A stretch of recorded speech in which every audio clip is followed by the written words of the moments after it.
Imagine training every day for months, passing on your favorite snacks, going to bed at a reasonable time, missing out on parties, and hanging with friends. Your attitude is positive, your coach is optimistic, and your physical condition is at peak performance.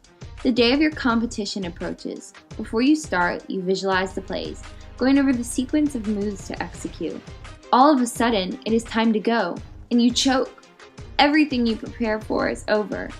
This phenomenon of choking is on the rise in sports today. In fact, more and more athletes are reaching out for help to solve this problem. Choking, or suboptimal performance, is performance inferior to what has been accomplished in the past because of a high-stakes, stressful event. Since the choking occurs more frequently in the field of athletics, more athletes are reaching out to professionals for help. Have you ever wondered why one athlete outperforms another? Even though both athletes have the same skill level, work ethic, and are in the same physical condition? If you answered yes, this film will help you learn more about choking. This presentation will help athletes like you to familiarize themselves with the causes of choking, to understand why this phenomenon occurs, and to learn strategies to prevent this from interfering with your athletic performance. Choking is a difficult topic to study because it involves researching how the brain functions, and a lot of researchers have different ideas. Choking is not solely dependent on one factor, meaning that it can come from multiple causes like cognitive and emotional intelligence. Today in athletics, cognitive intelligence is one of the main contributing factors that increases susceptibility to choking. Cognitive intelligence is very important when it comes to sports because it involves the ability to reason, plan, solve, and comprehend surroundings. Cognitive intelligence is valued in the fact that it helps individuals make sense of surroundings. Cognitive intelligence is also particularly useful in sports when making decisions. Cognitive intelligence can be measured by IQ tests, but is not the only way to measure one's cognitive abilities, especially in the sports arena. Under stressful situations, an athlete's cognitive intelligence can be sacrificed, which can have a negative effect on athletic performance. In stressful situations, the ability of working memory to focus attention on significant matters is sacrificed, which can lead to a disruption of attention. When attention is disrupted, it leads to a choke. And because this happens, athletes do not always focus on relevant information in the correct way during a performance. In situations with elevated pressure, cognitive intelligence, like high working memory, can lead to an increased chance of choking. In fact, individuals with high working memory do not benefit in situations under pressure. Although higher working memory capacity is usually associated with greater ability to maintain information in the face of interruptions, that is not always the case. Instead, pressure can lead to reduced working memory in individuals. Researchers also found that consequences of cognitive anxiety led to increased susceptibility to anxiety and overthinking in sports. Athletes with higher working memory are more prone to choke because they tend to overanalyze situations when faced with pressure. Together, overanalyzation and anxiety can cause choking in athletics. In sports, every athlete has an optimal anxiety level and an optimal dysfunctional anxiety level and emotional content. Athletes have different levels of anxiety that can either help reach them to their peak performance or instead can lead them down the path of a choke. Overthinking is also detrimental to athletics because it can cause muscular tension, which leads to a deterioration in performance. Tense muscles can result in a negative performance because when muscles are constricted, it is harder to complete an exercise. When athletes have tight muscles, they may not be ready to compete because they are not physically in the right condition. Although it may seem like athletes are almost left incapable to perform from choking, in reality, they do not lose their physical ability. They lose control of cognitive factors like the ability to focus on relevant information. Not only does cognitive intelligence lead to choking, but emotional intelligence can also be another contributor to the cause. Emotional intelligence is the ability to monitor one's own and others' feelings and emotions, and to use this information to guide one's thinking and actions. Emotional intelligence is a set of abilities that involve the way in which people perceive, express, understand, and manage their own emotions. Its four major categories include self-awareness, self-management, social awareness, and relationship management. Furthermore, emotional intelligence can include things like self-awareness of emotions before, after, or during a competition.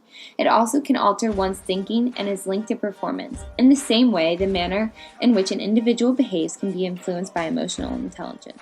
Researchers have hypothesized that negative emotions play a role in athletic performance. Since negative emotions can play a role in athletics, the ability to control emotions is important when preparing for competition. In a study conducted in 1988 by researchers at the School of Sport, Health and Exercise Sciences, University of Wales, found positive linear trend between self-confidence and performance in swimming. In the two samples investigated by Burden, cognitive anxiety accounted up to 46% of swimming performance variance, and self-confidence accounted up to 21%. In pre-competition phase, athletes activate emotional responses by thinking about the impending contest. Regarding this, psychological skills facilitate athletic performance for both team and individual athletes. Negative emotions such as anxiety, anger, and depression can disrupt optimal performance in athletics. To be able to reach optimal performance, athletes must learn to control levels of energy. If an athlete is able to handle emotions and balance cognitive intelligence at the same time, it will help to reach maximum performance. In a study titled "The Role of Emotional Intelligence on Sports Performance," researcher David Crombie explained that every athletic situation will require a threshold congruence of both non-cognitive and cognitive abilities in order to achieve a high-performance outcome. Crombie created a matrix graph that outlined the different levels of cognitive and non-cognitive intelligence that would be required in order to reach a certain level of performance. For example, a high level of cognitive intelligence and non-cognitive intelligence would equal high optimal performance, but low levels of cognitive and non-cognitive intelligence would result in poor performance. Although choking may seem like a hard problem to overcome, there are a few methods of attack an athlete can use. Today, there are various techniques and strategies that are taught to athletes to help them manage choking episodes. To manage choking, different strategy combinations may vary for each person. In addition, athletes can learn different psychological strategies. These learned strategies can include relaxation techniques, imagery, self-talk, and cognitive restructuring. Another recommended strategy is to count backwards to distract the mind. Pre-performance routines can also help to prevent choking by reducing self-focus and distraction. Similarly, positive self-talk can increase excitement and confidence within an athlete. Improving self-confidence and focus management can help an athlete psychologically because it can lead and trigger positive psychological responses. When positive responses are released, this can result in relaxed concentration. Athletes can also learn themselves how to manage the onset of choking. Sports psychology is not required for all athletes because sometimes choking can be managed by triggering the right response out of someone. For some people, it is possible for it to click instantly. It does not have to take a long time for them to manage choking. Cognitive and emotional intelligence are both major influences of choking in sports, but with practice, they can be managed so that episodes do not occur as frequently. Choking in sports is caused by multiple factors, such as cognitive and emotional intelligence. If these factors are never focused on together, athletes may not ever be able to reach optimal performance. Athletes prone to choking can be taught to manage these feelings and eventually work past these struggles. Therefore, it is imperative that athletes, coaches, and others involved with sports should be made aware of the availability of resources to athletes is essential, and coaches should take training to help athletes manage this performance problem. The primary responsibility falls on the athlete to recognize the problem and seek help. However, coaches need to be in tune to the problem and be able to recommend outside resources for athletes for help.